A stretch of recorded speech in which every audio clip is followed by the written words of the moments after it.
আমরা সবাই সাফার করেছি। আমাদেরকে একা করে দিয়ে আপনারা দিল্লির প্রেসক্রিপশনে চলবেন?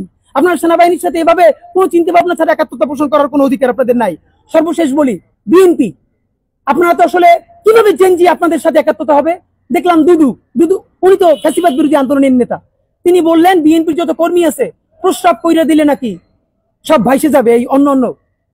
আপনাকে বিনীত অনুরোধ করি, গত 16 বছর আপনার প্রস্রাব করতে নিষেধ করছে কেডা? মানে গত 16 বছর আপনি প্রস্রাব করেন নাই কেন? আল্লাহর রাস্তায় বলেন। মানে আবারও বিএনপি কে বলে জামাত ইসলামী বলে মুরব্বীদের মুখে টেপ মারেন, পিছনে বসাই রাখেন। এই আন্দোলনে যত শহীদ হয়েছে, যত যোদ্ধা, তাদের গ্রুপ, এইজ গ্রুপ 21 থেকে 35, বিএনপি জামাত ইসলামী সকলে আপনারা তরুণদেরকে সামনে আনেন।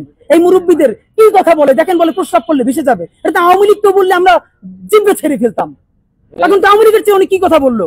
তা আপনার একটা কথা বলি, এত প্রস্রাব যখন পেটে নিয়ে 16 বছর রয়েছেন, 28 অক্টোবর 2023 পল্টনের সামনে যখন সমাবেশ হয়েছে, গ্রেনেড মারতে পারে নাই, তার আগে বুড়া নেতৃবৃন্দ মুড়মুড় কইরে পালাইলেন। আমরা বিএনপির কর্মী না, তবু 1 ঘন্টা সেখানে স্টেজের সামনে দাঁড়াইছিলাম, কোন একজন মাঝারি মানের নেতাও আসছে কিনা আমরা প্রতিরোধ গড়ে তুলবো। একজনও পারেন নাই। যত লাখ লোক আসছে, প্রস্রাব করলে তো আওয়ামী লীগ ভাইসে যাবে, তখন প্রস্রাব চাইতে কোথায় রাখছেন? মাথায় উঠেই রাখছেন। ফাইজলামি কথাবার্তা বলেন।